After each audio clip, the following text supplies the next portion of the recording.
Viewers, and welcome to our first multicam race on MotoGP14, and we're racing in the Moto3 class. This is the introductory class. Of course, you work your way up through the ranks here.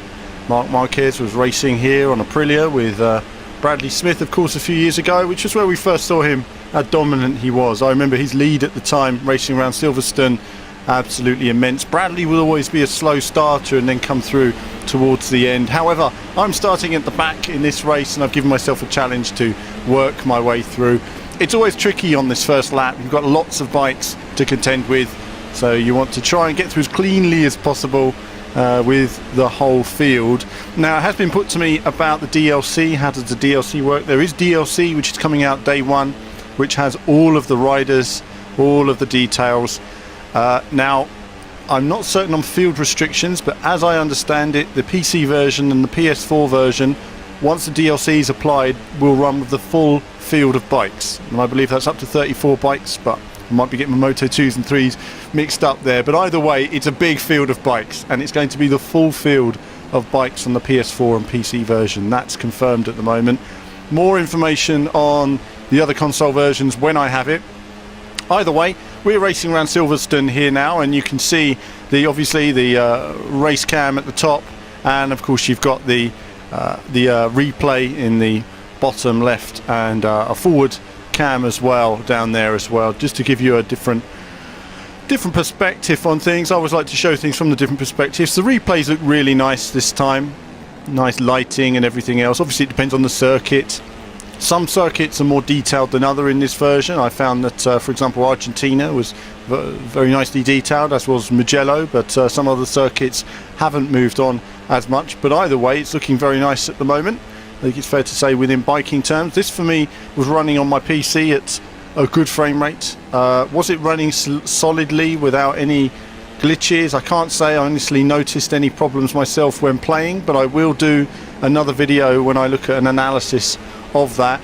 So what's the structure of videos that you're going to see? Well, first we're going to be looking at Moto 3, then we're going to look at Moto 2, then we're going to look a bit more at the MotoGP and some of the handling again, and then we're going to look at the safety car as well, and then we're going to look at some of the options and modes and everything else that's in the options menus. So a complete comprehensive look at the package that you can look forward to when the game is released later this month, and of course there'll be ongoing coverage of that as well. Now, this bike, how does it handle? Well, it handles really nicely. Anyone who's played MotoGP13, I actually quite liked riding these bikes in GP13. I felt they were nice and easy to get into, a lot of fun. The bike goes generally where you want it to go, and that really works out nicely. So I'm working my way through the field. I'm not hanging about. It's fair to say I'm giving it as much as I can to close up on these guys. I can't remember where I've got the AI, but I know I've moved the AI up to be a bit more difficult. I will do some tests as well on the hardest AI setting, just to see what we can do in terms of maximizing speed and lap time. Of course, these lap times that you're seeing here are going to be nowhere near expert lap times. This is my first race on MotoGP14 with this class of bikes, but it's a good track. I know the circuit well, so it's one where I can quickly learn it and improve lap by lap as well. So up to 8th place now. On this particular build that I have, I don't have all the bikers at my disposal. I have a small number of them. This was made sort of an early demo again, if you like you've been seeing with the Grid Autosport. We don't have the full package here. This isn't the final game, so there's lots of development work still to be done here and there. I don't know the details of what's still being worked on, but I'm sure there is a fair amount. This build is at least a month old, so a couple of months of work still to go into it. That's pretty impressive. So I go a bit wide on the grass. Usually that does mean a little lift, which of course means I lose a bit of track position down the Wellington Straight into the old circuit, and Luffield, the slowest corner. And this is where you would sit years ago if you had access during testing. You could sit there, you could come into Silverstone for free. I will say it's freezing, so you always want to wrap up there. It's often cold most of the year at Silverstone. It's not very warm a lot of the time, except in the summer it's actually cold even when it's sunny, so you get sunburn really easily. I talk from experience. So as we go around into Copse Corner, flying into turn 1, overtaking a couple of bikes, making good progress through the field on this final lap now I believe it's the final lap. I have no idea. We'll see when we cross the line. But we're closing up, so I'm doing my best to overtake them as quick as I can. Nice reflections on the helmet. I like seeing that, the rumble strip's always reflecting. That's something I always notice on the TV coverage, is that little detail of the rumble strip reflecting on the visors and the bikes. So still work to be done in terms of visuals, in terms of other bits and pieces that they're all tying together. And the DLC, the downloadable DLC, is free of course, and that's available day one, and that simply helped the team to bring the game out sooner. No other major issues from that.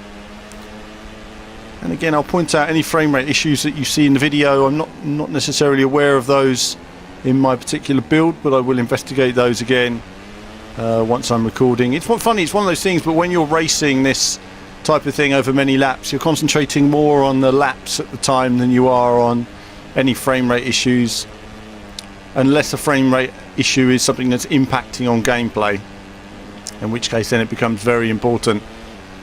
For me, 60 frames, it's a shame the console version doesn't run at 60 frames, but I think given the detail you're going to see on the PS4 version, it's obvious why they've gone for that. I'm looking forward to seeing the PS3 and Xbox 360 versions to see what steps forward have been made there in terms of the whole package. But we're coming up now on this final lap. I've been unable to make track position and get onto the podium by the looks of it. What do we got? A couple of bikes ahead of me. Maybe I'll just make the podium.